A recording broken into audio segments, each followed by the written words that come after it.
Okay, so what is the today's topic. आज का जो टॉपिक है वो ये है कि एक क्वेश्चन रह गया था हम लोग का पीजीबीपी का, जिसे हम लोग को कंप्लीट करना है। लेकिन इसको कंप्लीट करने से पहले मैं एक बार फिर से कंप्यूटेशन रिवाइज कर देता हूँ, क्योंकि बहुत दिन हो गए हम लोग को कंप्यूटेशन पढ़े हुए। बीच में कई दिन गैप हो गया। अब देखते हैं यहाँ पे सबसे पहले computation of profit from business and profession, profit and gain from business and profession. इसमें सबसे पहले करते क्या, net profit as per profit and loss account सबसे ऊपर पहले रखेंगे उसको। जो भी आपके पीएल अकाउंट में जो भी आपका प्रॉफिट आ रहा है, उस नेट प्रॉफिट को सबसे पहले यहाँ पे रख लीजिए। फिर इसमें देखिए कौन से खर्चे डिसअलाउड एक्सपेंसेस थे, क्योंकि देखो पीएल अकाउंट की बात करते हैं, पीएल अकाउंट में आप एक्सपेंस में दिखाते हो अलाउड एक्सपेंसेस तो ठीक है, डिसअलाउड एक्सपेंसेस जो खर्चे हम बिजनेस में नहीं घटा सकते आपने उसको भी घटा दिया है, तो इसको वापस ले जाके प्रॉफिट में ऐड करना है। तो डिसअलाउड एक्सपेंसेस को हमें ऐड करना है। और अगर कोई ऐसी इनकम दिखा रखी है जो बिजनेस की इनकम नहीं है, ठीक है ना, दैट मीन्स डिसअलाउड इनकम है, तो उसे हमें लेस कर देना है। तो ये चीज ध्यान रखिएगा, डिसअलाउड एक्सपेंसेस ऐड करेंगे वापस और डिसअलाउड इनकम्स लेस करेंगे। फिर अगर साल के अभी हमें कुछ ऐसे खर्चे दिखते हैं, ठीक है ना, allowed expenses not shown in PL account, कोई ऐसा खर्चा जो आपको दिखाना चाहिए बट आपने नहीं दिखाया तो अब घटा दो। कोई ऐसे इनकम जो आपको अपने बिजनेस इनकम में शो करना चाहिए था बट आपने नहीं शो किया, तो अब दिखा दो। तो ये हमें दोनों को सही से करना है और फिर आपको निकल आएगा टैक्सेबल इनकम फ्रॉम बिजनेस। तो बस आज हम लोग को यही कंप्यूटेशन देखना है। और हमारे सामने क्वेश्चन पड़ा हुआ है मिस्टर सजल का। Sajal is the proprietor of a business. His profit and loss account for the year ended on 31st March 2019 is as follow. Compute profit and loss from business for the assessment year 2020-21। चलिए देखते हैं। अब यहाँ पे सबसे पहली चीज तो देखो, यहाँ पे पीएल अकाउंट यहाँ पे बना के रखा हुआ है। अब यहाँ पे सीधे सीधे नेट प्रॉफिट देख लो। नेट प्रॉफिट कितनी आ रही है, 3,13,170। ठीक है। बाकी यहाँ पे दे रखे हैं बहुत सारे खर्चे, जिन खर्चों में से आपको ढूंढना है डिसअलाउड एक्सपेंसेस को। और इनसाइड इनकम दे रखा है, इस साइड आपको डिसअलाउड इनकम्स देखने हैं। और फिर एडिशनल इन्फॉर्मेशन दे रखे हैं, एडिशनल इन्फॉर्मेशन के जरिए भी आपको ये भी हेल्प करेगा अलाउड डिसअलाउड को ढूंढने में। तो चलिए देखते हैं, स्टार्ट करते हैं हम लोग सीधे कंप्यूटेशन। तो हम लोग सीधे कंप्यूटेशन करेंगे।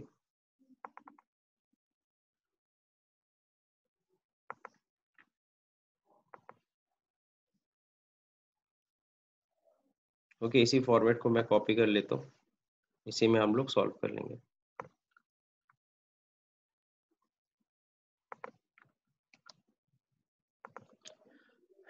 बस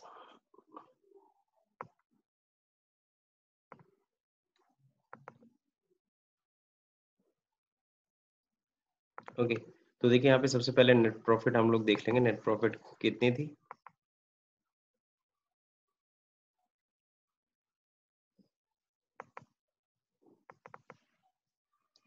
नेट प्रॉफिट थी 3,13,170।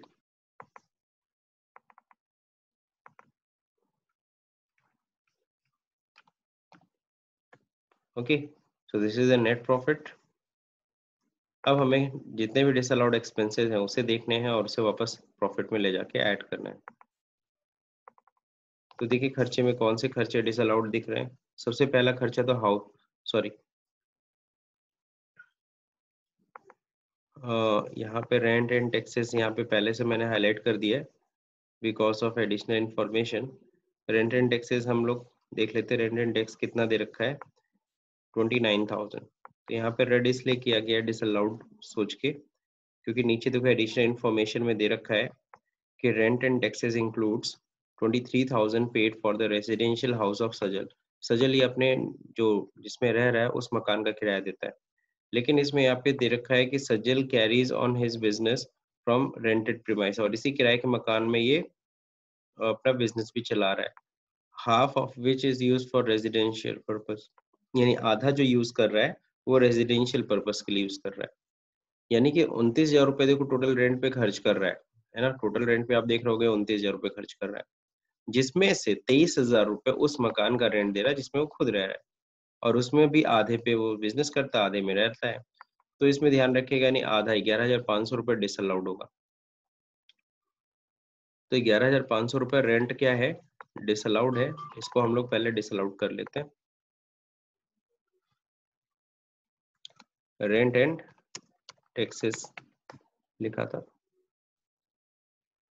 यहाँ पे हो जाएगा 23,000 था, लेकिन इसका डिवाइड बाई 2, आधा सिर्फ डिसअलाउड होगा।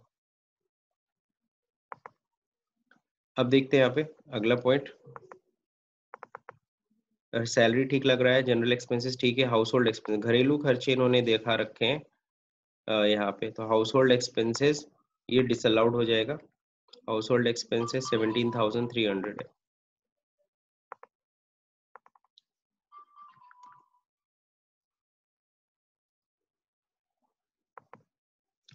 17,300, ठीक है। नेक्स्ट, हाउस होल्ड एक्सपेंस के बाद फिर क्या है, कमीशन ठीक है, डिस्काउंट ठीक है, प्रोविजन फॉर बैड डेब्ट्स। देखो बैड डेब्ट्स हुआ नहीं है, बैड डेब्ट्स रिटर्न ऑफ हम अलाउड होता है, लेकिन प्रोविजन बनाया हो, प्रोविजन अलाउड नहीं है, ध्यान रहे। जब बैड डेब्ट्स रिटर्न ऑफ हो जाता है ना, बैड डेब्ट्स हो जाता है, डूब गया पैसा, तब आप उसे आप दिखा सकते हो। प्रोविजन बना रहे हो तो ये आपका खर्चा तो है ही नहीं, तो प्रोविजन फॉर बैड डेब्ट्स को मैं डिसअलाउड कर रहा हूँ, इसको वापस अपनी प्रॉफिट में ऐड करिए, ठीक है। कितना था, 12,000।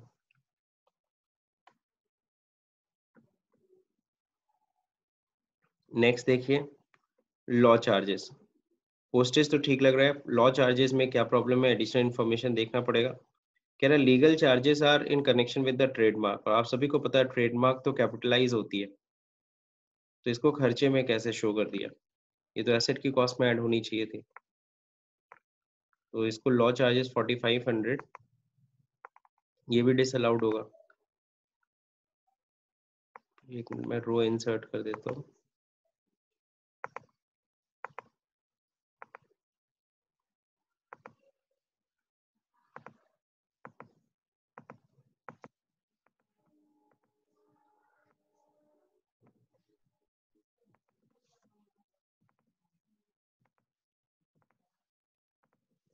चलिए ठीक हो गया काफी।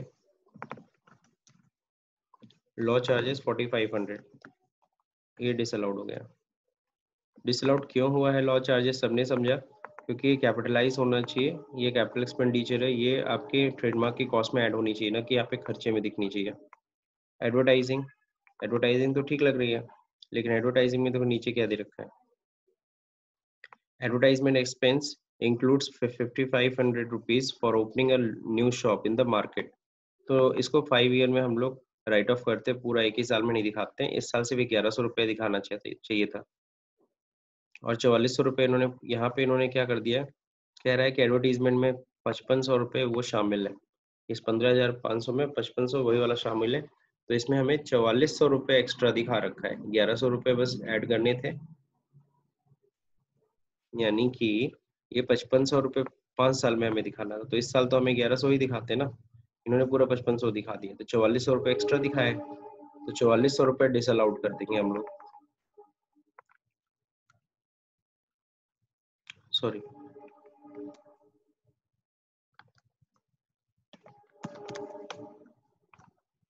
तो यहाँ पे हम लोग करेंगे क्या, 5,500 डिवाइड बाई 5, और कितना डिसअलाउड है, तो मल्टीप्लाई बाई 4, ठीक है, 4,400 रुपये, ठीक है। नेक्स्ट अगला जो देखिए,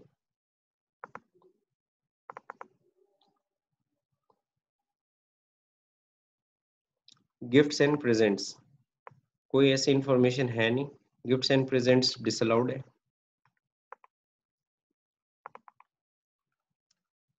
गिफ्ट्स एंड प्रेजेंट्स अगर ये बिजनेस के रिगार्डिंग होता, बिजनेस से रिलेटेड होता तो मे बी, लेकिन यहाँ से कुछ लग नहीं रहा है, तो 1,500 रुपीज पूरी तरह से डिसअलाउड हो जाएगा।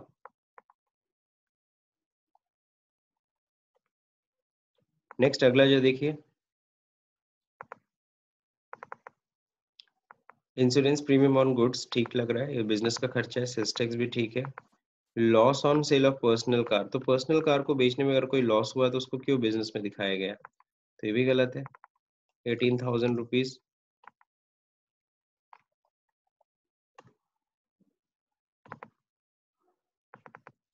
नेक्स्ट लाइफ इंश्योरेंस प्रीमियम, ये दिखा नहीं, LIC अगर एम्प्लॉयज का होता तो ठीक है, बिजनेस का खर्चा माना जाता, लेकिन सिर्फ LIC लिखा है, इसका मतलब बिजनेसमैन सजल का खुद का है, तो सजल का खुद का है तो फिर ये क्या हो गया, ये डिसअलाउड है।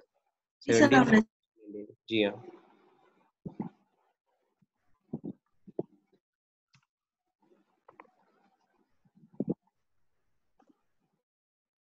ओके, नाउ नेक्स्ट है अगला, wealth tax. Wealth tax Taxes, वैसे sir. भी डिसअलाउड है, वेल्थ टैक्स डिसअलाउड है। 7,430। Yes, sir. Yes, sir.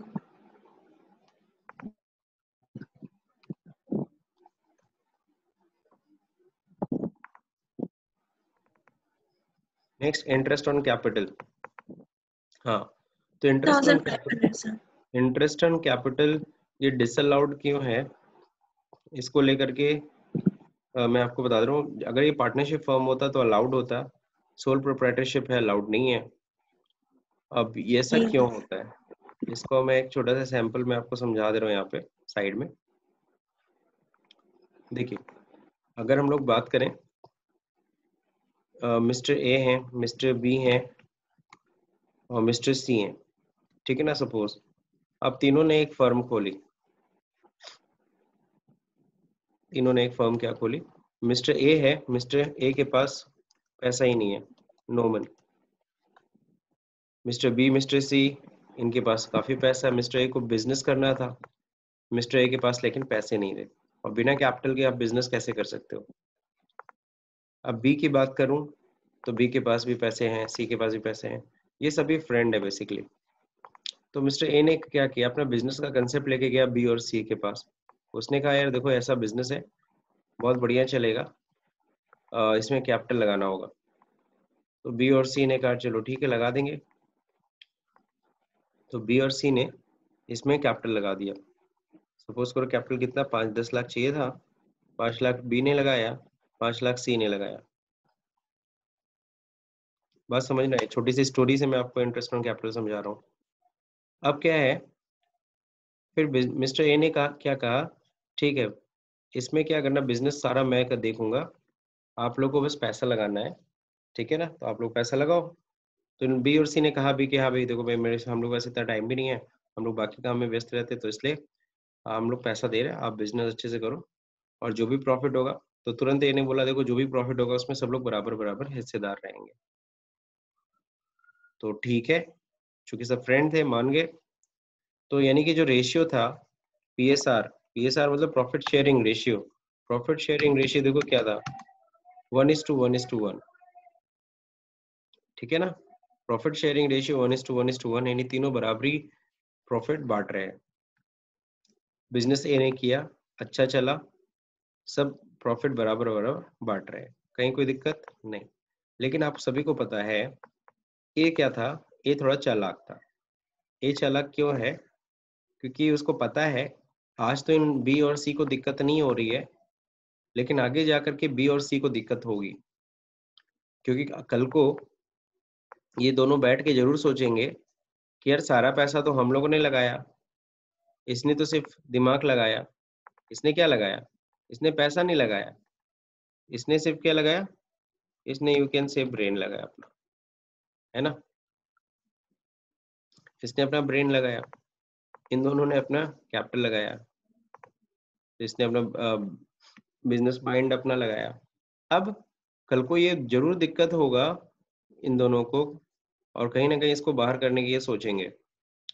तो मिस्टर ए ने पहले से डिसाइड कर लिया, क्या कर लिया, देखो भाई प्रॉफिट में तो हम लोग बराबरी हिस्सेदार हैं, लेकिन सवाल उठता है कि तुम लोग देखो कैपिटल भी लगाए हो, ये एक्स्ट्रा चीज है, मैंने तो कैपिटल लगाया नहीं है, तो इसके लिए क्या करते हैं, एक रूल बनाते हैं कि इंटरेस्ट ऑन कैपिटल, कैपिटल पे इंटरेस्ट लेंगे, वो कितना, 10% सपोज, तो जिसने भी बिजनेस में कैपिटल लगाया है उसको 10% के रेट से क्या मिलेगा, इंटरेस्ट मिलेगा। और ये इंटरेस्ट देने के बाद जो प्रॉफिट बचेगी वो प्रॉफिट हम सभी लोगों में बराबर बराबर मिलेगी। अब बात समझ में आया? यानी कि सपोज करो अगर प्रॉफिट हो रही है 10 लाख रुपए, तो 10 लाख रुपए जो प्रॉफिट है उसमें सबसे पहले तो क्या करेंगे, 10 लाख रुपए करो, सपोज करो प्रॉफिट कितनी होती है, चलो ठीक है 20 लाख रुपए प्रॉफिट हुई, तो 20 लाख रुपए प्रॉफिट हुई, तो 20 लाख रुपए में पहले तो क्या करना है, इनको 5 लाख पे 10% यानी 50,000 रुपए पहले इनको इंटरेस्ट मिलेगा, इनको भी 50,000 रुपए इंटरेस्ट मिलेगा, यानी इस 20 लाख में से 1 लाख तो ऐसे ही माइनस होगी, फिर 19 लाख में इन तीनों में शेयरिंग होगी। अब इससे क्या हुआ, अब इससे देखो ये मामला जस्टिफाइड हो गया। कैसे जस्टिफाइड हो गया, बी और सी को एक्स्ट्रा मिल रहा है। क्यों एक्स्ट्रा मिल रहा है, क्योंकि उन लोगों ने कैपिटल लगाया और उस कैपिटल पे उन्हें इंटरेस्ट मिल रहा है, दैट्स इट। तो इस तरीके से पार्टनरशिप फर्म में इसीलिए कहा जाता है, जो फर्म है ना, ये भाई 3 लोग हैं ना, तो इन तीनों ने अगर बिजनेस अगर खोल रखा है ए बी सी फर्म, है ना, अगर ये पार्टनरशिप फर्म है तो उस केस में इंटरेस्ट ऑन कैपिटल अलाउड होता है। आगे हम लोग लॉ पढ़ेंगे भी, आगे हम लोग का है इसमें पीजीबीपी में नहीं, सॉरी, लास्ट में चैप्टर में है पार्टनरशिप फर्म की, हमें कंप्यूटेशन करना सीखना होगा। तो वहाँ इंटरेस्ट ऑन कैपिटल अलाउड है। लेकिन अगर यही सोचो एक सोल प्रोप्राइटरशिप है, जैसे अभी अभी हम लोग के एग्जांपल में सजल है, मिस्टर सजल। अब मिस्टर सजल अकेले बिजनेस कर रहा है और वही अपने बिजनेस में रूल बना दे कि हम इंटरेस्ट ऑन कैपिटल अपने आप को देंगे, तो ये कुछ जस्टिफाइड लग रहा है? नहीं लग रहा है। इसीलिए कहा गया है कि सोल प्रोप्राइटरशिप अगर है, एकल व्यवसायी अगर है, तो वो इंटरेस्ट ऑन कैपिटल नहीं शो कर सकता है, उसके लिए डिसअलाउड होगा। तो चूंकि हम लोग के एग्जाम्पल में यही वाला केस था, हम लोग के एग्जाम्पल में जो केस आप देख रहे थे, mister Sajal is a proprietor, है ना, सजल क्या थे, प्रोप्राइटर है, एकल व्यवसायी है, इसीलिए यहाँ पे हम इंटरेस्ट इन कैपिटल डिसअलाउड कर रहे हैं। तो मेरे ख्याल से ये जो छोटी सी स्टोरी मैंने आपको सुनाई, इससे आपको दोनों कंसेप्ट क्लियर हो गया होगा, ठीक है।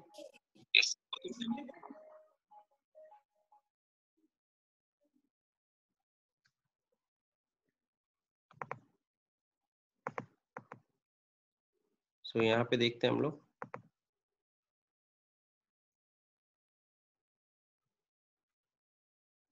सॉरी कहाँ लिख दिया मैंने, इधर चल रहा था।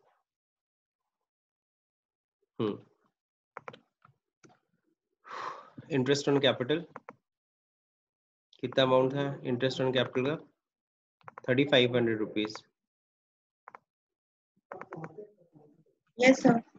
500। नाउ नेक्स्ट,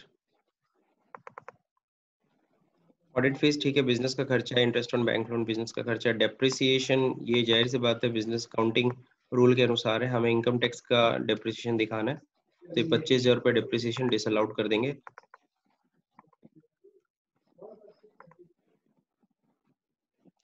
25,000 हो गया डिसअलाउड।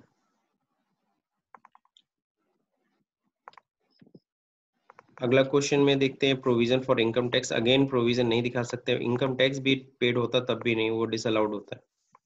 39,000 रुपीज, ये भी क्या हो जाएगा, डिसअलाउड।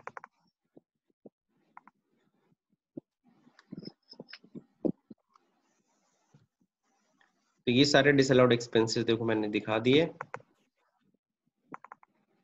अब किसकी बारी आएगी, खर्चे की साइड हो गई, अब हम बात करेंगे इनकम साइड की। तो disallowed income, interest on government securities, जाहिर सी बात है अदर सोर्स की इनकम होती है, पीजीपीपी की इनकम होती नहीं है, तो इसे लेस करना होगा, डिसअलाउड इनकम्स लेस करते हैं। यहाँ पे थोड़ा और रो हमें ऐड करना पड़ेगा,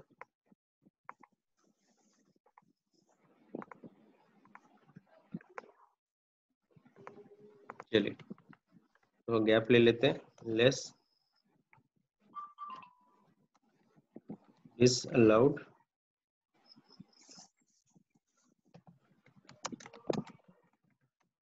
ओके। सो डिसअलाउड इनकम हम लोग क्या करने वाले हैं, लेस करने वाले हैं, ठीक।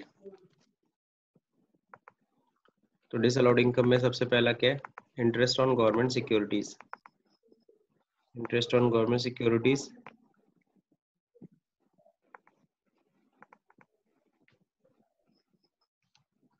इसको लेस करेंगे 55,000।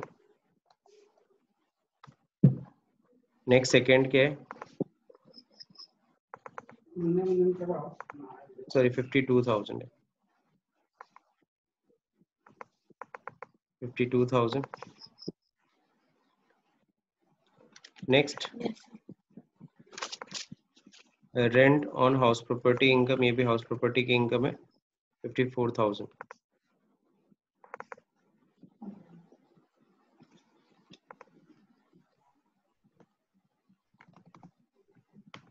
ठीक है, तो ये डिसअलाउड इनकम लेस कर दिया। अब चलिए देखते हैं एडिशनल इन्फॉर्मेशन में कहीं कुछ छूटा तो नहीं ना है। तो देखिए रेंट हो गया, सजल कैरीज ऑन बिजनेस ये भी हो गया था, लीगल चार्जेस भी हो गया था, एडवर्टीजमेंट एक्सपेंसेस भी हो गया था।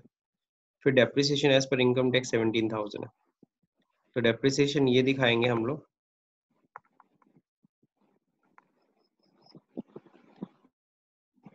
Depreciation as per income tax that is 17,000। Next अब देखिए आगे, इनकम टैक्स एक्चुअली पेड 42,000 से कोई लेना देना नहीं है, क्योंकि ये वैसे भी नहीं लेस करते। Actual amount of bad debts, हाँ ये बैड डेट्स रिटर्न ऑफ कितना है 5500, ये आप शो करेंगे, ये लेस होगा।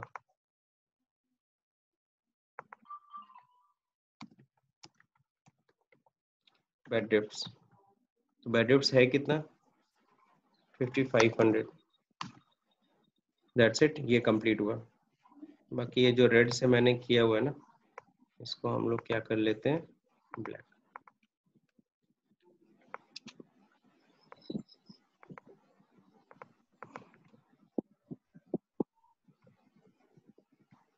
ओके, सो ये था हम लोग का कंप्लीट सॉल्यूशन। अब इसमें देखते हैं ऐड लेस करके फाइनली कितना अमाउंट आ रहा है, इक्वल टू सम हो जाएगा।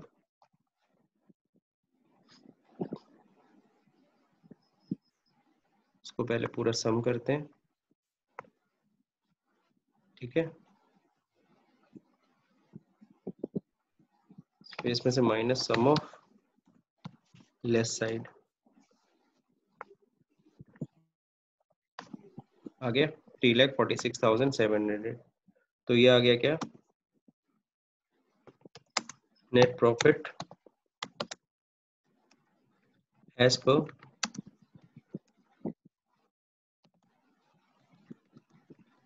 Income tax act. ओके, तो नेट प्रॉफिट लिख दो या फिर पीजीबीपी लिख दो, ये है finally profit and taxable PGBP, जिसपे हमें टैक्स निकालना है। तो इन्होंने अपनी प्रॉफिट कितनी शो की, 3,13,170, और हम लोगों ने इस प्रॉफिट को बढ़ाया 346,700। ओके, किसी ने सॉल्व किया था क्या इस क्वेश्चन को? नहीं सॉल्व किया था। Yes, sir. कितना आंसर सर आया था, किए यही थे। आया था, सेम आया नहीं सर, 346। थोड़ा सा मिस्टेक हो गया था सर। बैड डेट्स छूट गया था मेरा अच्छा बैड डेट छूट गया था, एडिशनल कोई इन्फॉर्मेशन से। कोई नहीं, कोई नहीं, Yes, sir. आप लोग। तो ये था ये कंप्लीट सॉल्यूशन, ठीक है ना, जिसमें हम लोगों ने एक पीजीपीपी का एक सबसे बड़ा क्वेश्चन सॉल्व किया और काफी इजी भी था, इतना टफ नहीं है। अब एक चीज और रह गई है, सॉरी, कैपिटल गेन से पहले एक और चीज बताना था। मैंने बिजनेस का तो डिस्कस कर लिया था, प्रोफेशन का नहीं डिस्कस किया था। पीजीबीपी में देखो जाहिर बात है बिजनेस के बारे में हम लोगों ने डिस्कस कर लिया, प्रोफेशन की बात करते हैं। प्रोफेशन की बात करते हैं तो जैसे कि यहाँ पे देखो एक डॉक्टर की बात किया, डॉक्टर ड्रेक, मेडिकल प्रैक्टिशनर।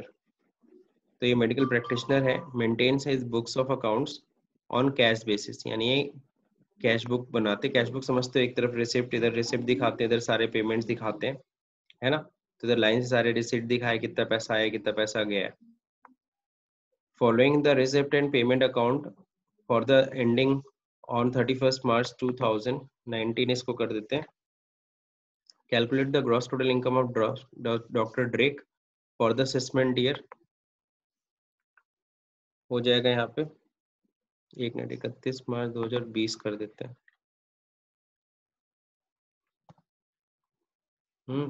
अब यहाँ पे हो जाएगा 20-21 असेसमेंट ईयर। अब जो देखिए यहाँ पे रिसिप्ट पेमेंट दे रखा है। अब इससे आपको निकालना है इनकी प्रॉफिट, इन्होंने कितना कमाया अपने इस प्रोफेशन से। एडिशनल इन्फॉर्मेशन भी दे रखा है, तो आज मैं इसको बस समझा रहा हूँ। आप लोग का एग्जाम्पल में इसमें सॉल्यूशन नीचे दे रखा है, तो आप लोग खुद से भी स्टडी से कर सकते हो। देखो प्रोफेशन में क्या करना होता है ना, प्रोफेशन में हम ये वाला फॉर्मेट यूज नहीं करते। कौन सा फॉर्मेट? इस फॉर्मेट को, ये फॉर्मेट हम लोग को यूज नहीं करना होता, क्योंकि देखो नेट प्रॉफिट और प्रॉफिट दिया नहीं, रिसिप्ट पेमेंट दिया है, तो कहाँ से नेट प्रॉफिट मिलेगा? सिंपल सा हमारा रिसिप्ट पेमेंट है, तो आप उन रिसिप्ट्स को दिखाओगे जो आपके प्रोफेशन से कनेक्टेड है, और उन इनकम को, सॉरी खर्चों को दिखाओगे जो आपके प्रोफेशन से कनेक्टेड। बस इनकम में से खर्चे हटा दो, जो फाइनली बचा वही आपकी इनकम है। अब कैश बुक का ये देखो बैलेंस दे रखा है 18,000, इससे कोई लेना देना है नहीं, कैसे नहीं, हमें तो भाई इनकम से मतलब है। अब कंसल्टेंसी फीस है, तो डॉक्टर कंसल्टेंसी फीस तो कंसल्टेंसी ही तो फीस लेता है, तो ये उसकी प्रोफेशन की इनकम है। विजिटिंग फीस, बिल्कुल ये उसकी प्रोफेशन की फीस है, क्योंकि विजिट करता है डॉक्टर, विजिट करके भी देखता है मरीजों को, तो उसकी फीस है। सेल ऑफ मेडिसिन, हाँ उसने अपने ही क्लिनिक में सपोज करो अब मेडिसिन भी बेच रहा है या फिर खुद भी बेच रहा है, तो जाहिर सी बात है मेडिसिन से भी उसने इतना कमाया, भी उसके प्रोफेशन से ही कनेक्टेड है। डिविडेंड रिसीव अदर सोर्स की इनकम है, ये उसके प्रोफेशन से कनेक्टेड नहीं है। इंटरेस्ट ऑन सिक्योरिटीज, तो सिक्योरिटी से इंटरेस्ट उसे मिला है, तो ये भी अदर सोर्स की इनकम है, ये उसके प्रोफेशन की इनकम नहीं है। बैंक इंटरेस्ट प्रोफेशन की इनकम नहीं है। रेंट रिसीव प्रोफेशन की इनकम नहीं है। हाँ लेकिन अगर ये रेंट अगर उस क्लिनिक के आस कोई एरिया है जिसको उसने उठाया हुआ है, तो उसकी वजह से अगर मिल रहा है, तो वो जैसे मान लो किसी मेडिसिन शॉप को दे रखा है, तो वो अगर भाड़ा मिल रहा है तो बिल्कुल वो उसके प्रोफेशन की इनकम में आ जाएगा, क्योंकि उसी क्लिनिक से कनेक्टेड है। Next bank loan for car, उसने लोन ले रखा है कार के लिए, जाहिर सी बात है वो इधर उधर विजिट के लिए जाता है तो कार से जाता है, तो कार के लिए उसने लोन ले रखा है, तो लोन जो ले रखा है कार के लिए, तो वो कार का जो लोन पे जो इंटरेस्ट बन रहा है ना, वो तो खर्चे में दिखा सकता है, बट लोन थोड़ी ना इनकम है। लोन लेना तो ये रिसिप्ट साइड में दे रखा है, ये कोई इनकम नहीं है, पहली चीज छोड़ दो इसे। होनोरेरियम एज पेपर सेटर, इसने कोई पेपर सेट आउट किया था, उसका पैसा मिला है, तो उसके अदर सोर्स की इनकम। जैसे होता है ना डॉक्टर थे, इनसे कोई आया पीसीपी, कोई मान लो कोई एग्जामिनेशन का पेपर इनसे रेडी करवा रहे हैं, तो उसके लिए उनको 12,000 रुपये मिले, ठीक। तो अब ये इनके देखिए प्रोफेशन की इनकम है कि नहीं है, देखो नीचे दिया भी होगा। होनोरेरियम एज अ पेपर सेटर, ये किस में आएगा, या अदर सोर्स की इनकम में। अब देखो यहाँ पे पेमेंट साइड में जो देखो, रेंट ऑफ क्लिनिक ये तो खर्चा है, टेलीफोन एक्सपेंस भी खर्चा है, परचेज ऑफ मेडिसिन भी खर्चा है, परचेज ऑफ मेडिकल बुक, हाँ। अब देखो मेडिकल बुक इन्होंने खरीदा है तो ये खर्चा नहीं है, क्यों? क्योंकि मेडिकल बुक तो, बुक देखो बुक्स होते क्या, बुक्स एसेट्स होती है, तो इस पे क्या दिखाया जाएगा, इस पे डेप्रिसिएशन दिखाया जाएगा। कार परचेज तो ये कोई खर्चा नहीं है, कार परचेज किया तो एसेट है ना, तो कार के ऊपर डेप्रिसिएशन दिखाइएगा। इक्विपमेंट्स परचेज, मेडिकल में लगते हैं इक्विपमेंट्स, तो 80,000 का इक्विपमेंट खरीदा, तो इस पे भी डेप्रिसिएशन दिखाएंगे। कार का डेप्रिसिएशन कैसे लगता है, तो ये आप डेप्रिसिएशन वाले चार्ट में जाके देख लीजिएगा। इक्विपमेंट्स पे कुछ नहीं, अगर कोई भी मशीन हमें नहीं पता है कि इस मशीन पे कितना लगता है, तो 15% डेप्रिसिएशन आप चार्ज कर सकते हो। इनकम टैक्स कोई लेना देना नहीं है। LIC पे ठीक है। हाउस होल्ड एक्सपेंस डिसअलाउड, ये मतलब ये खर्चा नहीं दिखाएंगे, ये खर्चा क्लिनिक से रिलेटेड नहीं है, इनके बिजनेस से प्रोफेशन से नहीं कनेक्टेड। स्टाफ सैलरी ठीक है। Interest on bank, interest on bank loan ठीक है, दिखा सकते हैं। बाकी एडिशनल इंफॉर्मेशन है जिसको हम लोग और स्टडी करेंगे तो हमें और अलाउड डिसअलाउड पता चलते हैं। तो ये थोड़ा सा आपको देखो नीचे दे रखा है सॉल्यूशन, एक बार खुद स्टडी करना। इन्होंने देखो एक तरफ पहले ग्रॉस रिसीट्स लाइन से दिखा दी है कि cash receive from appreciation of service, consultancy fees, visiting fees, sale of medicine. कोई पेशेंट ने इन्हें इन्हें एप्रिसिएशन नीचे दिया होगा एडिशनल इंफॉर्मेशन में, यहाँ देखो A cash payment of 15,000 was given by him one of his patient in appreciation of his service. उसके एक पेशेंट ने उसको खुश होकर के उसको 15,000 रुपए दिए, तो एक परक्यूजिट है, तो ये भी इनके प्रोफेशन की इनकम है, क्योंकि उसी ट्रीटमेंट के कारण उस पेशेंट ने खुश होकर के उन्हें पैसे दिए, तो ये उनके प्रोफेशन की ही इनकम में आएगा। तो ये consultancy, visiting fees, sale of medicine घूम फिर के इन्होंने कमाया 3,90,300, और ये सारे खर्चे उसमें से लेस किए इन्होंने, और फाइनली इनका डिफरेंस आ रहा है 1,35,130। तो ये इनका पीजीबीपी यानी वही हो गया, बाकी अदर सोर्स में चला गया। तो इसको एक बार आप लोग खुद से स्टडी करिए, नहीं होता तो मैं कल इसे बताता हूँ, और कल हम लोग का पूरा फोकस रहेगा इस ये क्वेश्चन तो 5 मिनट में सॉल्व हो जाएगा, ज़्यादा लंबा नहीं है। फिर हम लोग को देखना है, कल से स्टार्ट करना है इनकम फ्रॉम कैपिटल गेन। तो this is the new head. अभी तक हम लोगों ने क्या क्या पढ़ा? सैलरी हेड पढ़ा, हाउस प्रॉपर्टी पढ़ा, ठीक है, पीजीबीपी पढ़ा। अब हम लोग थर्ड हेड पे आएंगे, इनकम फ्रॉम कैपिटल गेन। तो मेरे ख्याल से आज का टॉपिक सबको समझ में आ गया होगा, खासकर ये क्वेश्चन अलाउड डिसअलाउड कैसे हम लोग करते हैं। बहुत कॉमन सेंस है, दिमाग लगाना है बस, और बस देखना है कि ये खर्चा बिजनेस से कनेक्टेड है कि नहीं है। अगर कनेक्टेड है तो ठीक है, नहीं कनेक्टेड है तो डिसअलाउड करो। बाकी डिसअलाउड का करना क्या है, डिसअलाउड एक्सपेंसेस को क्या करते हैं, डिसअलाउड इनकम को क्या करते हैं, वो हमें ये फॉर्मेट बता देता है, इससे हम लोग उसे फॉलो कर लेते हैं। तो आज क्लास मैंने लेट स्टार्ट किया था,